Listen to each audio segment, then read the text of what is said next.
This is my first horror story in my channel and నేను content చాలా change చేశాను. Maybe ఈ వీడియోకి రీచ్ రావచ్చు అండ్ రాకపోవచ్చు, కానీ ఈ స్టోరీని నేను టైటిల్ ఇప్పటికిప్పుడే ఫిక్స్ చేసుకొని చెప్తున్నాను. స్టోరీ ఎలా ఉంటుందో ఏంటో నాకు కూడా తెలీదు. నాకు ఎలాంటి థాట్ వస్తే అది అలా చెప్పేస్తాను అన్నమాట. కానీ టైటిల్ వచ్చేసి ఏంటి అంటే హాస్టల్, ఫారెస్ట్ హాస్టల్. ఇది వచ్చేసి స్టోరీ ఒక అడవి మధ్యలో నిర్మానుష ప్రదేశంలో, అక్కడికి మనుషులు ఎవ్వరూ వెళ్ళరు. అలాంటి ఒక చోట, అలాంటి ఒక అడవి మధ్యలో ఒక పెద్ద హాస్టల్ ఉంటుంది. ఆ హాస్టల్లో చాలామంది పిల్లలు ఉంటారు. ఆ పిల్లలందరూ అనాథలు. గవర్నమెంట్ ఏం చేసిందంటే ఈ అనాథ పిల్లలందరినీ ఏ డిస్టర్బెన్స్ లేకుండా ఈ అడవిలో ఒక హాస్టల్ కట్టించేసి ఆ హాస్టల్లో జాయిన్ చేపించి అక్కడ వాళ్ళకి చదువు చెప్తున్నారు అనమాట. ఆ హాస్టల్ ఒక 10 years బ్యాక్ అసలు ఓపెన్ అవ్వకుండా పాడుబడిపోయి ఉంది. ఆ హాస్టల్కి ఎవ్వరు వెళ్ళేవారు కాదు. అండ్ ఆ హాస్టల్ గురించి బయట ఉండే వాళ్ళకి, అది ఆ అడవి చుట్టూ ఉండే వాళ్ళకి ఎవరికైనా చెప్తే భయపడిపోయేవారు. ఆ హాస్టలా అదా అనేసి ఫుల్గా భయపడిపోయేవారు. అలాంటి హాస్టల్లో మళ్ళీ రీఓపెన్ చేసి ఈ అనాథ పిల్లల్ని ఆ హాస్టల్లో జాయిన్ చేయించి గవర్నమెంట్ చదువు చెప్పేది అండ్ ఫ్రీ అకామిడేషన్ కూడా ఇప్పించేది. ఫుడ్ మొత్తం ఇంకా హాస్టల్ అంటే తెలుసు కదా, మొత్తం అక్కడే ఉండేదన్నమాట.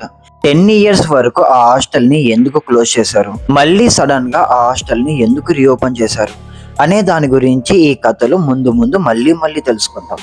ఓకే, మళ్ళీ కథలోకి వెళ్ళిపోతాం. ఆ హాస్టల్లో జాయిన్ అయిన పిల్లల్లో అన్న తమ్ముడు ఉన్నారు. అన్న చాలా మంచోడు, కానీ చిన్న తమ్ముడు వచ్చేసి చాలా అల్లరి చేసేవాడు అన్నమాట. అన్నకు వచ్చేసి 17 years ఉండేది అండ్ తమ్ముడికి వచ్చేసి 15 years ఉండేది. తమ్ముడు ఎక్కడ ఒక చోట కుదురుగా ఉండేవాడు కాదు. అన్న మాత్రం చాలా సైలెంట్గా తమ్ముడిని చూసుకుంటూ అండ్ చదువుకుంటూ అలా ఉండేవాడు. హాస్టల్లో వార్డెన్ కూడా నైట్ 9 అయితే బయటికి వెళ్ళకండి, అడవిలో క్రూర జంతువులు ఉంటాయి, బయటికి వెళ్ళకండి అని చెప్పేవాడు. ఇది స్టార్టింగ్ డే నుంచి ఇలా వాళ్ళని చెప్తూ వాళ్ళని మ్యానిపులేట్ చేస్తూ వచ్చేవాళ్ళు. అండ్ పిల్లలు కూడా ఎక్కడో ఉండే మమ్మల్ని ఇక్కడికి వచ్చి ఇక్కడ మమ్మల్ని చాలా బాగా చూసుకుంటున్నారు అండ్ బయట ప్రపంచంతో సంబంధాలు లేకుండా చాలా పీస్ఫుల్గా ఉంది అనేసి కొంచెం హ్యాపీగా ఫీల్ అయ్యేవాళ్ళు. బట్ వార్డెన్ మాత్రం నైట్ 8:30 అవ్వగానే ఆ అడవిని, ఆ హాస్టల్ని వదిలేసి వెళ్ళేవాడు. ఎందుకు సార్ మమ్మల్ని ఒంటరిగా ఇక్కడ వదిలేసి వెళ్తున్నారు అని అంటే, లేదు బాబు, నేను మళ్ళీ మార్నింగ్ వచ్చేస్తాను, నాకు ఫ్యామిలీ ఉంది కదా, నైట్ అయితే నేను మా ఫ్యామిలీ దగ్గరికి వెళ్ళాలి, నాకు కూడా ఉంటారు కదా అనేసి వాటిని ఏదో ఒక పిచ్చి రీజన్స్ చెప్పేవాడు. ఆ హాస్టల్లో నైట్ పిల్లలు ఒక్కటే ఉంటారు. వాళ్ళని చూసుకునే గార్డియన్ వచ్చేసి ఎవరు ఉండేవాళ్ళు కాదు. నైట్ 9 అవ్వగానే ఒక 10 days వరకు అంత నార్మల్గానే ఉంది. అడవిలో అంత ప్రశాంతంగా, ఏ డిస్టర్బెన్స్ లేకుండా, ఎవరి గోళ లేకుండా ఆ పిల్లలు కూడా చాలా హ్యాపీగా, అంతా ఓకే, అంతా బాగుంది. 10 days తర్వాత స్టార్ట్ అయింది అసలైన కథ. నైట్ 9 అవ్వగానే అడవిలో నుంచి వింత శబ్దాలు వచ్చేవి. పిల్లలు ఏడుస్తున్నట్టు, గట్టిగా అరుస్తున్నట్టు, ఏవేవో వింత శబ్దాలు వచ్చేవి. ఈ అన్న తమ్ముడికి కూడా చాలా భయం వేసింది. తమ్ముడికి ఒక చోట కుదురుగా ఉండడు అని చెప్పాను కదా, వాడికి ఒక డౌట్ వచ్చింది. అన్నా, నైట్ 9 అవ్వగానే ఈ అడవిలో నుంచి చాలా వింత శబ్దాలు వస్తున్నాయి కదా, ఇంతకు ముందు శబ్దాలు అసలు వచ్చేవి కాదు, ఇప్పుడు సడన్గా ఇంత వింత శబ్దాలు రావడానికి రీజన్ ఏంటి అని అన్నను అడిగాడు. బట్ అన్నకు మాత్రం ఏం తెలుసు, ఇద్దరు కలిసే కదా స్టార్టింగ్ నుంచి వచ్చారు. ఆ అన్నకి కూడా సరిగా ఏం తెలియదు. సరే తమ్ముడు, నువ్వేం భయపడకు, ఇది ఇంత నార్మలే, అడవిలో ఏమైనా క్రూర జంతువులు అలా అరుస్తున్నాయేమో, మనం వార్డెన్ వచ్చిన తర్వాత మార్నింగ్ అడుగుదాం అనేసి అన్న సమాధానం ఇచ్చాడు. మార్నింగ్ వార్డెన్ వచ్చి రాగానే ఈ అన్న ఉండి, సార్, నైట్ అవ్వగానే అడవిలో నుంచి వింత శబ్దాలు వచ్చేసాయి సార్, మాకు నైట్ అంతా నిద్ర పట్టలేదు, మా తమ్ముడైతే నన్ను ఒకటే అడుగుతూనే ఉన్నాడు, ఆ శబ్దాలు ఏంటి, ఆ వింత అరుపులేంటి, ఎవరు ఏడుస్తున్నారు, అసలు ఏం జరుగుతుంది, అసలు ఏంటి అది అని ఒకటే అడుగుతున్నాడు సార్. మాకు కూడా చాలా భయం వేసింది. ఆ అరుపులు ఏంటి సార్, ఇన్ని రోజులు ఇంత ప్రశాంతంగా ఉన్న అడవిలో ఇంత సడన్గా ఆ అరుపులేంటి, ఆ శబ్దాలేంటి అనేసి అన్న అడిగాడు. వాడి నుండి వాటిని ఏం పట్టించుకోకండి, అవేమో నార్మల్ శబ్దాలు అయి ఉంటాయి. నేను హాస్టల్లో లేను కదా, మీరు అలా భయపడుతున్నారేమో, ఒంటరిగా ఫీల్ అవుతున్నారు అనుకుంటాను. అవి జస్ట్ నార్మల్గా ఏవైనా జంతువులు అరిచి ఉండొచ్చు, మీరేం వరి అవ్వకండి. నేను వచ్చేసా కదా, నేను చూసుకుంటాను, మీరేం వరి అవ్వకండి. నైట్ అయితే తినేసి హాయిగా పడుకోండి. ఆ శబ్దాలని, ఆ అరుపులని, ఆ ఏడుపులని అస్సలు ఏం పట్టించుకోకండి అని అన్నాడు. సరే సార్ అనేసి ఆ అన్న వెళ్ళిపోయాడు. వెళ్ళిపోయిన వెంటనే ఈ వార్డెన్కి భయం స్టార్ట్ అయింది. ఆ అరుపులేంటి, ఆ శబ్దాలేంటి, అలా ఏడుస్తున్నది ఎవరు, పైగా అందరూ చిన్నపిల్లలే. అసలు ఏం జరుగుతుంది ఆ అడవిలో, ఇంతకు ముందు ఈ హాస్టల్లో ఏం జరిగింది, ఇంకా ముందు ముందు తెలుసుకుందాం. ఓకే, ఆ రోజు నైట్ కూడా వార్డెన్ ఓకే నేను నా ఫ్యామిలీ దగ్గర వెళ్తున్నాను అనేసి చెప్పి పిల్లలతో వెళ్ళిపోతున్నాడు.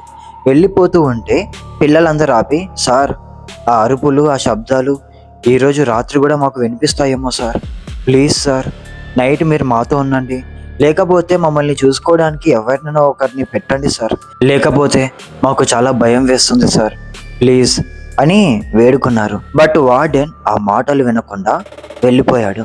వెళ్ళిపోయిన తర్వాత నైట్ 9 అయ్యింది. 9 అయిపోయిన తర్వాత అందరూ చూస్తూ ఉన్నారు, ఈరోజు కూడా ఆ శబ్దాలు వినిపిస్తాయా, లేకపోతే అంత నార్మల్గానే ఉంటుందా అనేసి పిల్లలు ఒకటే టెన్షన్, భయపడుతూ ఉన్నారు. అలా భయపడుతూ ఉండగానే వెంటనే అడవిలో నుంచి మళ్ళీ శబ్దాలు వినిపిస్తున్నాయి. ఈసారి సౌండ్స్ చాలా గట్టిగా వినిపిస్తున్నాయి, చాలా గట్టిగా ఏడుస్తున్నారు. ఈ పిల్లలు చాలా భయపడుతున్నారు. ఒకసారి వెళ్ళి చూద్దాం అని అంటే సార్ అన్నాడు కదా, అడవిలో క్రూర జంతువులు ఉంటాయి, మీరు బయటికి వెళ్ళకండి అనేసి. సో పిల్లలు కూడా ఆ అడవి జంతువులు ఉంటాయి, మమ్మల్ని వెళ్తే మమ్మల్ని లాక్కొని మమ్మల్ని చంపేసి తినేస్తాయేమో అని భయపడుతూ ఉన్నారు. బట్ చిన్నపిల్లలు కదా, క్యూరియాసిటీ అండ్ భయం, ఆ టెన్షన్లో ఎంతకాలం అని అలానే ఉంటారు. చాలా మందికి ఆతృత పెరిగింది అవి ఏంటో తెలుసుకుందాం అనేసి. బట్ ఇంకొంతమందికి భయం వేసింది, మేము అనవసరంగా ఇక్కడికి వచ్చి ఇరుక్కున్నామా, లేకపోతే ఏంటి, మమ్మల్ని చూసుకునే వాళ్ళు ఎవరు లేరు. ఈ వార్డెన్ కూడా నైట్ 9 అవ్వగానే వెళ్ళిపోతున్నాడు మమ్మల్ని వదిలేసి. బట్ ఈ వార్డెన్కి మొత్తం అంత తెలుసు అనేసి చాలా మంది పిల్లలు అనుకున్నారు. బట్ ఆ అరుపులు నైట్ అంతా అలా వినిపిస్తూనే ఉన్నాయి. సడన్గా నైట్ 1 o'clock తర్వాత అరుపులు సడన్గా స్టాప్ అయిపోయాయి. రే ఏంట్రా సడన్గా అరుపులు ఆగిపోయాయి అనేసి పిల్లలందరూ ఒక్కసారిగా ఎవరిని వాళ్ళు వాళ్ళ పక్కనుండే వాళ్ళని ప్రశ్నించుకున్నారు, అడిగారు. ఒక్కసారి అందరూ కొంచెం కిటికీల దగ్గరికి వెళ్ళి తొంగి తొంగి చూస్తున్నారు. చూస్తుంటే హాస్టల్ ముందు గేట్ ఉంది కదా, గేట్ ముందు వందలాది మంది చిన్న పిల్లలు ఈ హాస్టల్లో ఉండే పిల్లల్ని అలా చూస్తూ ఉన్నారు. కళ్ళు ఎర్రగా మెరుస్తున్నాయి, చాలా భయంకరంగా వీళ్ళని చూస్తూ అలా నిలబడి ఉన్నారు. తర్వాత ఏం జరిగిందో తెలుసుకోవాలనుకుంటే వెయిట్ ఫర్ పార్ట్ 2. ఈ స్టోరీ ఎలా అనిపించిందో ఇంకా నేను మొత్తం ప్లాన్ చేసుకోలేదు, జస్ట్ మైండ్లో అలా అనిపించింది, నేను అలా చెప్పేశాను. మీకైతే ఎలా అనిపించిందో కామెంట్ చేయండి. నెక్స్ట్ మీకు నచ్చితే పార్ట్ 2 అని కామెంట్ చేయండి, నేను వెంటనే పార్ట్ 2 కూడా అప్లోడ్ చేస్తాను. ఓకే.